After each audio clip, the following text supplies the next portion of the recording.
Asal-usul suku Sunda. Nama Sunda memiliki makna yang mendalam dan kaya akan sejarah. Dalam bahasa Sanskerta, Sunda berarti putih atau berkilauan. Makna ini mencerminkan keindahan dan kemurnian yang menjadi ciri khas masyarakat Sunda. Dalam bahasa Jawa kuno, Sunda juga berarti suci dan murni, yang menggambarkan sifat-sifat luhur yang dimiliki oleh masyarakat Sunda. Menurut legenda, nama Sunda pertama kali digunakan oleh seorang raja besar yang memerintah di wilayah barat Pulau Jawa. Raja ini dikenal dengan kebijaksanaannya dan kepemimpinannya yang adil. Ia memimpin dengan hati yang bersih dan penuh kasih sayang terhadap rakyatnya. Karena sifat-sifatnya yang mulia, rakyatnya memberikan nama Sunda kepada wilayah yang dipimpinnya sebagai penghormatan kepada raja mereka. Selain itu, nama Sunda juga dikaitkan dengan keindahan alam wilayah barat Pulau Jawa. Wilayah ini dikenal dengan pegunungan yang hijau, sungai-sungai yang jernih, dan pantai-pantai yang indah.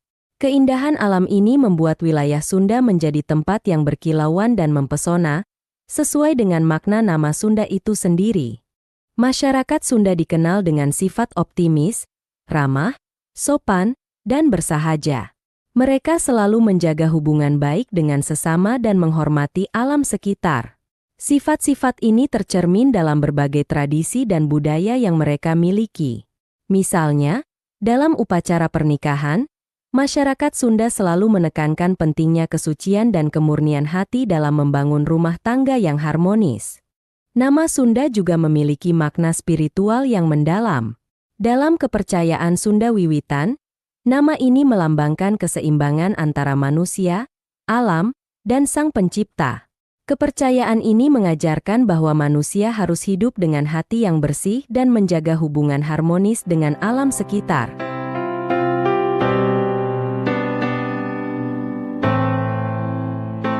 Konon, nenek moyang suku Sunda berasal dari keturunan Austronesia atau ras Mongolit yang bermigrasi dari Taiwan melalui Filipina, hingga mencapai Pulau Jawa sekitar tahun 1500 SM hingga 1000 SM. Perjalanan panjang ini tidak hanya menunjukkan ketangguhan fisik mereka, tetapi juga keberanian dan tekad untuk menemukan tempat baru yang bisa mereka sebut sebagai rumah. Perjalanan migrasi ini dimulai dari Taiwan, di mana nenek moyang suku Sunda hidup sebagai pelaut ulung. Mereka menggunakan perahu-perahu sederhana yang terbuat dari kayu, dengan layar yang terbuat dari anyaman daun kelapa. Dengan perahu-perahu ini, mereka menyeberangi lautan luas, menghadapi badai dan ombak besar, serta berbagai tantangan alam lainnya. Mereka juga harus berhadapan dengan suku-suku lain yang mereka temui di sepanjang perjalanan. Setelah mencapai Filipina, nenek moyang suku Sunda menetap sementara di beberapa pulau di sana.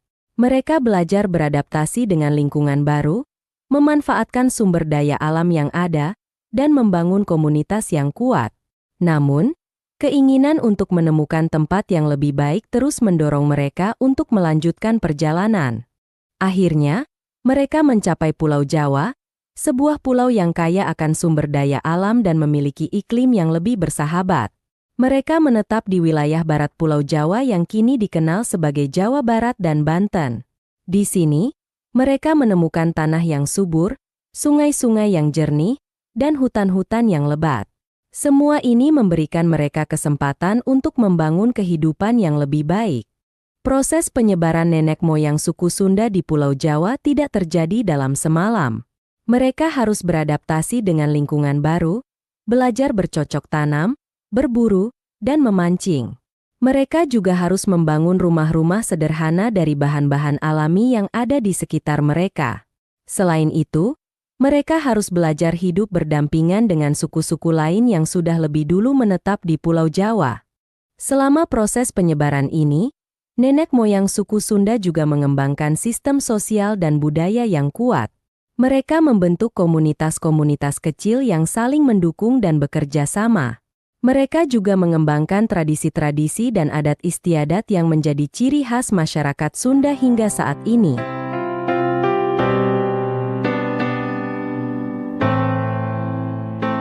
Wilayah Tatar Sunda mencakup bagian barat Pulau Jawa, yang dikenal dengan keindahan alamnya yang memukau dan kekayaan budayanya yang mendalam. Wilayah ini memiliki batas sebelah timur yang ditandai oleh Sungai Cimapali dan sebelah barat yang berbatasan dengan Selat Sunda. Masyarakat Sunda menyebut wilayah ini sebagai Tatar Pasundan atau Dataran Sunda, yang mencerminkan identitas dan kebanggaan mereka terhadap tanah kelahiran mereka. Tatar Sunda adalah wilayah yang kaya akan sumber daya alam. Pegunungan yang hijau, sungai-sungai yang jernih, dan hutan-hutan yang lebat menjadi ciri khas wilayah ini. Keindahan alam ini tidak hanya memberikan kehidupan yang subur bagi masyarakat Sunda, tetapi juga menjadi inspirasi bagi berbagai bentuk kesenian dan budaya mereka. Misalnya, tarian-tarian tradisional Sunda seringkali menggambarkan keindahan alam dan kehidupan sehari-hari masyarakat Sunda. Selain keindahan alamnya, Tatar Sunda juga dikenal dengan kekayaan budayanya. Masyarakat Sunda memiliki berbagai tradisi dan adat istiadat yang diwariskan dari generasi ke generasi. Salah satu tradisi yang terkenal adalah upacara Serentahun, yang merupakan upacara syukuran atas hasil panen. Upacara ini melibatkan berbagai ritual dan pertunjukan seni yang menggambarkan rasa syukur dan kebersamaan masyarakat Sunda. Wilayah Tatar Sunda juga memiliki sejarah yang panjang dan kaya. Pada masa lalu, wilayah ini menjadi pusat berbagai kerajaan besar, seperti Kerajaan Tarumanagara dan Kerajaan Sunda. Kerajaan-kerajaan ini memainkan peran penting dalam perkembangan budaya dan peradaban di wilayah barat Pulau Jawa. Mereka membangun berbagai candi dan prasasti yang menjadi bukti kejayaan mereka hingga saat ini. Selain itu, Tatar Sunda juga menjadi tempat berkembangnya berbagai kepercayaan dan agama. Kepercayaan Sunda Wiwitan, yang merupakan kepercayaan asli masyarakat Sunda, masih dianut oleh sebagian masyarakat hingga saat ini. Kepercayaan ini mengajarkan tentang keseimbangan antara manusia, alam, dan Sang Pencipta. Selain Sunda Wiwitan, agama-agama lain seperti Hindu, Buddha, dan Islam juga berkembang di wilayah ini, menciptakan keragaman budaya dan kepercayaan yang harmonis.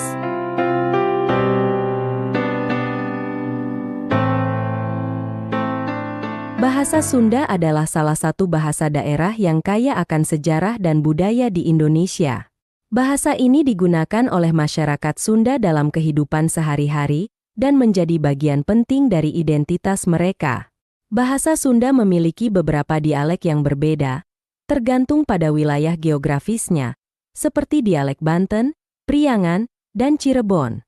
Meskipun memiliki variasi dialek, bahasa Sunda tetap memiliki kesatuan dalam struktur dan kosakata dasarnya. Bahasa Sunda tidak hanya digunakan dalam komunikasi sehari-hari, tetapi juga dalam berbagai bentuk kesenian dan sastra. Karya sastra Sunda, seperti pantun, puisi, dan cerita rakyat, seringkali menggunakan bahasa Sunda sebagai medium untuk menyampaikan pesan-pesan moral dan nilai-nilai budaya. Bahasa Sunda juga digunakan dalam berbagai upacara adat dan ritual keagamaan, yang menunjukkan betapa pentingnya bahasa ini dalam kehidupan masyarakat Sunda. Aksara Sunda adalah sistem tulisan yang digunakan untuk menulis bahasa Sunda. Aksara ini memiliki sejarah panjang dan merupakan bagian penting dari kebudayaan Sunda. Aksara Sunda kuno, yang dikenal sebagai Kaganga, digunakan sejak abad ke-14 hingga abad ke-18. Aksara ini terdiri dari 18 huruf konsonan dan 5 huruf vokal, serta beberapa tanda baca dan angka.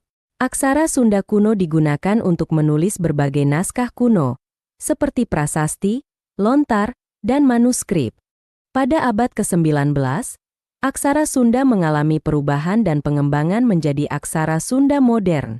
Aksara ini lebih sederhana dan mudah dipelajari, sehingga lebih banyak digunakan oleh masyarakat Sunda. Aksara Sunda modern terdiri dari 32 huruf, yang terdiri dari 7 huruf vokal dan 25 huruf konsonan. Aksara ini digunakan dalam berbagai media, seperti buku, surat kabar, dan papan nama jalan, untuk memperkenalkan dan melestarikan bahasa Sunda. Selain aksara Sunda, masyarakat Sunda juga menggunakan aksara Latin untuk menulis bahasa Sunda. Penggunaan aksara Latin mulai berkembang pada masa kolonial Belanda, Ketika pendidikan formal diperkenalkan kepada masyarakat Sunda, aksara Latin digunakan dalam sistem pendidikan, administrasi, dan media massa, sehingga menjadi lebih umum digunakan oleh masyarakat Sunda. Meskipun demikian, aksara Sunda tetap diajarkan dan dilestarikan sebagai bagian dari warisan budaya mereka. Bahasa dan aksara Sunda mencerminkan kekayaan budaya dan sejarah masyarakat Sunda. Bahasa Sunda tidak hanya menjadi alat komunikasi, tetapi juga menjadi sarana untuk menyampaikan nilai-nilai budaya dan tradisi. Aksara Sunda, baik kuno maupun modern, menjadi simbol identitas dan kebanggaan masyarakat Sunda. Melalui bahasa dan aksara ini, masyarakat Sunda terus menjaga dan melestarikan warisan budaya mereka dari generasi ke generasi.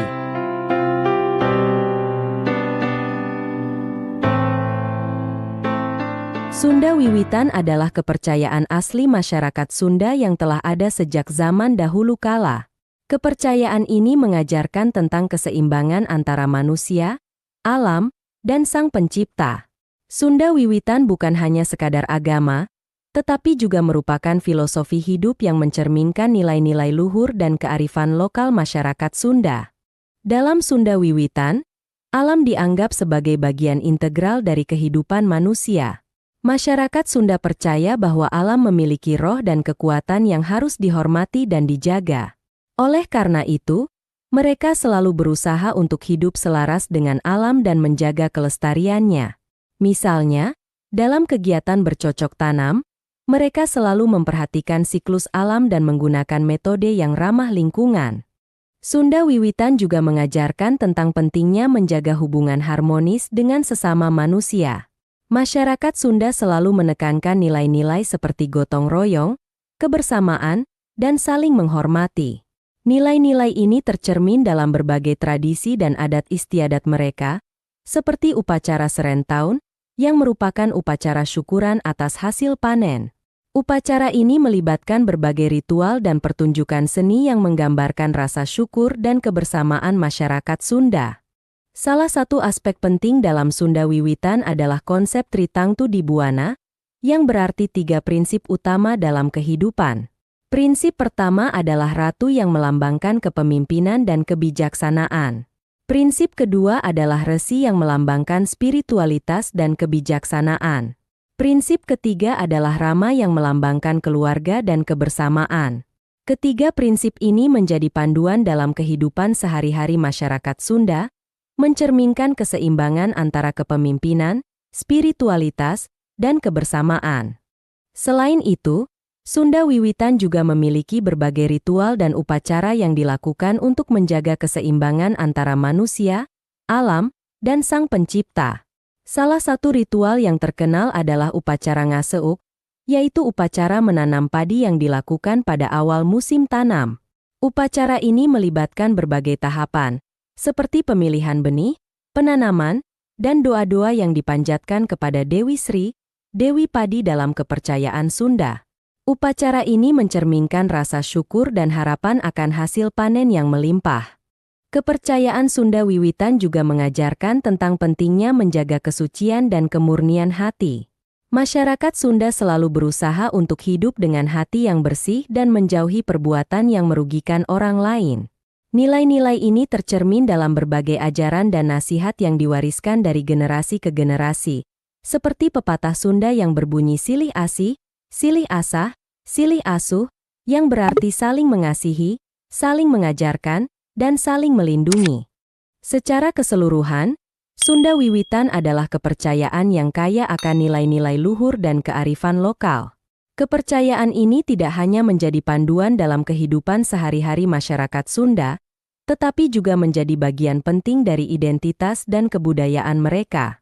Melalui Sunda Wiwitan, masyarakat Sunda terus menjaga dan melestarikan warisan budaya mereka dari generasi ke generasi, menjadikan mereka sebagai salah satu kelompok etnis yang unik dan mempesona di Indonesia.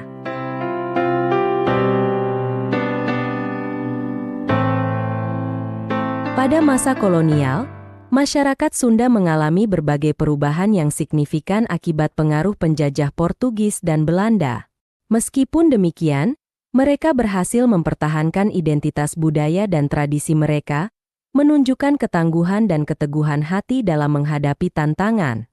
Kedatangan Portugis di wilayah Sunda pada abad ke-16 membawa perubahan besar dalam kehidupan masyarakat. Portugis datang dengan tujuan untuk menguasai perdagangan rempah-rempah yang sangat berharga pada masa itu. Mereka mendirikan benteng-benteng dan pos perdagangan di beberapa wilayah strategis, seperti Banten dan Sunda Kelapa, sekarang Jakarta.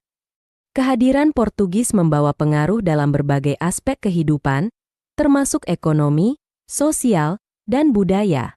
Namun, pengaruh Portugis tidak berlangsung lama. Pada abad ke-17, Belanda mulai menguasai wilayah Sunda melalui Verenigde Oostindische Compagnie, VOC, sebuah perusahaan dagang Belanda yang memiliki kekuatan militer. Belanda berhasil mengusir Portugis dan mengambil alih kendali perdagangan rempah-rempah. Mereka mendirikan berbagai benteng dan pos perdagangan di wilayah Sunda, serta memperkenalkan sistem tanam paksa yang dikenal sebagai kultur stelsel. Sistem tanam paksa ini memaksa masyarakat Sunda untuk menanam tanaman-tanaman tertentu, seperti kopi, teh, dan tebu, yang kemudian diekspor ke Eropa. Sistem ini sangat memberatkan masyarakat, karena mereka harus menyerahkan sebagian besar hasil panen mereka kepada pemerintah kolonial. Akibatnya, banyak masyarakat yang mengalami kesulitan ekonomi dan kelaparan. Meskipun demikian, masyarakat Sunda tetap berusaha untuk bertahan dan menjaga tradisi mereka. Selain sistem tanam paksa, Belanda juga memperkenalkan sistem pendidikan formal yang menggunakan bahasa Belanda sebagai bahasa pengantar. Sistem pendidikan ini memberikan kesempatan kepada sebagian kecil masyarakat Sunda untuk mendapatkan pendidikan formal, tetapi juga menciptakan kesenjangan sosial antara mereka yang berpendidikan dan yang tidak. Meskipun demikian, masyarakat Sunda tetap menjaga bahasa dan aksara Sunda sebagai bagian dari identitas budaya mereka. Pengaruh kolonialisme juga terlihat dalam arsitektur dan seni rupa di wilayah Sunda. Belanda memperkenalkan gaya arsitektur Eropa yang terlihat dalam bangunan-bangunan kolonial, seperti gereja, kantor pemerintahan, dan rumah-rumah mewah. Meskipun demikian, masyarakat Sunda tetap mempertahankan gaya arsitektur tradisional mereka, seperti rumah panggung yang terbuat dari kayu dan bambu. Seni rupa Sunda juga mengalami pengaruh dari seni Eropa, tetapi tetap mempertahankan ciri khas dan nilai-nilai budaya lokal. Selama masa kolonial, masyarakat Sunda juga mengalami berbagai perlawanan terhadap penjajah. Salah satu perlawanan yang terkenal adalah Perang Banten pada abad ke-17, di mana masyarakat Banten berjuang melawan kekuasaan VOC. Meskipun perlawanan ini tidak berhasil mengusir penjajah, tetapi menunjukkan semangat juang dan ketangguhan masyarakat Sunda dalam mempertahankan tanah air mereka. Demikianlah kisah ini diceritakan, segala kebenaran detailnya kita kembalikan kepada Allah, Tuhan yang Maha Kuasa, pemilik kisah kehidupan.